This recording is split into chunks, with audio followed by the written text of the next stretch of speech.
పద్మపీఠం, దాని మీద ఆయన పాదాలు, మెడలో వేసుకున్నటువంటి సాలగ్రామాల మాడలు,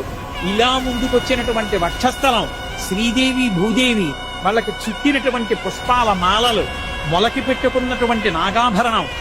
ఆ పైన ఈ చేత్తో పట్టుకున్నటువంటి చక్రం, ఈ చేత్తో పట్టుకున్నటువంటి శంఖం, ఇలా చూపిస్తున్నటువంటి వరదహస్తం, దాని నిండా వజ్రాల తాపడం, ఇందరికీ అభయం ములిచ్చు చేయి కందువకో మంచి బంగారు చేయి అని అన్నమయ్య పొంగిపోయినటువంటి ఆ చెయ్యి, చున్నా చుట్టినట్టున్న చిరునవ్వు నవ్వుతున్నటువంటి చిన్న గుంటటి మూతి, దాని కింద గడ్డం మీద కర్పూరపు మచ్చ, కళ్ళు ముక్కు కప్పుతూ పై వరకు పెట్టినటువంటి ఊర్ధపుండ్రాలు, దాని మీద అంత పొడుగున వజ్రాలు తాపడం చేసినటువంటి కిరీటం,